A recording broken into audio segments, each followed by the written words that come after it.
تو اللہ تبارک و تعالیٰ ہماری امی جان سیدہ عائشہ صدیقہ طیبہ طاہرہ رضی اللہ عنہ پر کروڑوں رحمت نازل فرمائے کہ آج کے دن ان کا وصال ہوا، اور وہ ہیں کہ جن کے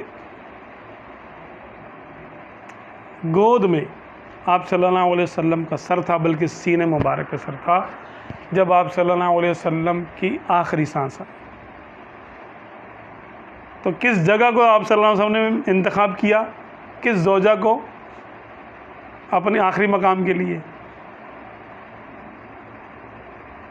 بھائی ہم کہتے ہیں نا کہ بھائی اچھی جگہ مرنا چاہیے ہمیں، ہم کہاں مرنا چاہتے ہیں؟ مدینے میں۔ سمجھیے گا میری بات، اگر ہمارے اختیار میں ہو کہ بھی تم مرنے کا انتخاب کرو، اب کوئی مرتا ہے نالے میں ڈوب کے مرتا ہے، گندے نالے میں، ہم کہتے ہیں یار اب کیسی جگہ مرا یار یہ۔ کوئی روڈ میں مرتا ہے، کوئی کسی شراب خانے میں مر جائے، مطلب جگہ کا ایک فیکٹر ہے نا جو بیچ میں آتا ہے، لوگ بولتے ہیں۔ کوئی مسجد میں مر جائے، کوئی بازار میں مر جائے، دونوں برابر مانے جائیں گے؟ لوگ بولیں گے نہیں یار وہ بازار میں مرا، بھائی یہ مسجد میں یار۔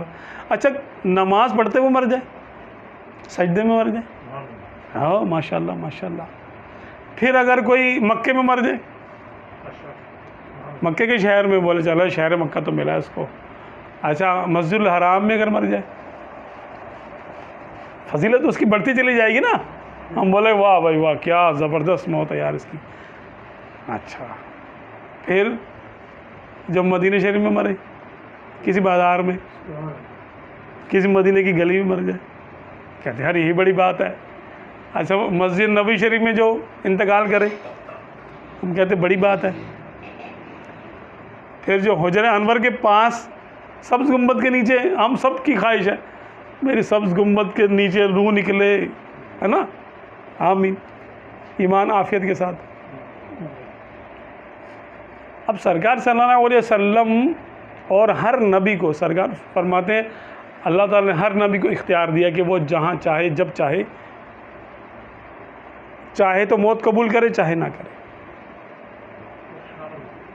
تو انتخاب کرنا آپ صلی اللہ علیہ وسلم کے اختیار میں دیا گیا کہ آپ کہاں اللہ تبارک و تعالیٰ سے کہاں کس مقام پہ ملاقات کرنا چاہیں گے، کس مقام سے آپ اللہ کی طرف روانہ ہونا چاہتے ہیں۔ وہ مقام کیا تھا؟ حجرہ عائشہ صدیقہ بنت صدیق رضی اللہ تعالیٰ عنہما۔ اور کیفیت جو آتی ہے احادیث میں وہ یہ کہ آپ صلی اللہ علیہ وسلم کے پیچھے، آپ صلی اللہ علیہ وسلم کے پیچھے سیدہ عائشہ صدیقہ رضی اللہ عنہا بیٹھی ہوئی تھی، اور ان کا سر مبارک آپ صلی اللہ علیہ وسلم جو ہے نا آپ رضی اللہ تعالیٰ عنہ کے یہاں تھا۔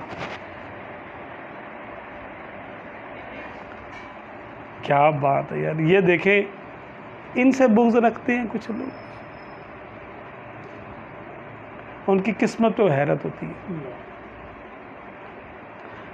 جس کو آپ صلی اللہ علیہ وسلم نے آقا دو جہان، رحمت عالمیان، اللہ تبارک و تعالیٰ کے محبوب حقیقی اور خلیفہ اعظم، انہوں نے اپنے لیے اتنا قریب رہنا پسند کیا ان کے کہ کسی کو نہیں بلایا، کسی زوجہ، کسی دختر، کسی کو نہیں بلایا، کسی کی گود میں سر نہیں تھا۔ کس کی گود میں سر تھا؟ یہ اتفاق نہیں ہے، یہ انتخاب ہے۔ کیا شان ان کی کوئی بیان کر سکتا ہے؟ کیا کیفیت بیان کر سکتا ہے کہ آپ صلی اللہ علیہ وسلم نے ان کو کتنا پروٹوکول دیا۔ باقی چیزیں تو ایک طرف، اللہ تبارک و تعالی ہمیں ان کے غلاموں میں رکھے اور ہمارے یہ چند کلمات قبول فرمائے۔ ضرور ان تک ہمارا پیغام یہ پہنچے گا کہ آج ہم محفل میں بیٹھے ہیں اور اپنی اماں جان کا ذکر خیر کر رہے ہیں، کسی سے مقابلہ نہیں، کسی سے کچھ نہیں، بس فضیلت کی بات ہے اور محبت کی بات ہے، اہل محبت کے لیے، اہل بغض کا ہم سے کوئی تعلق نہیں، نہ ہم ان سے بات کرنا بھی گوارا نہیں کرتے، بات بھی نہیں کرنی ان سے، بھائی تمہیں تمہارا مبارک ہو۔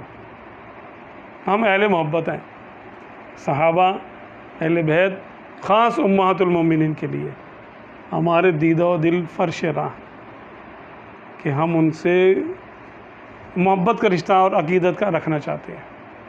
اللہ تعالیٰ ہماری محبتوں کو قبول کرے۔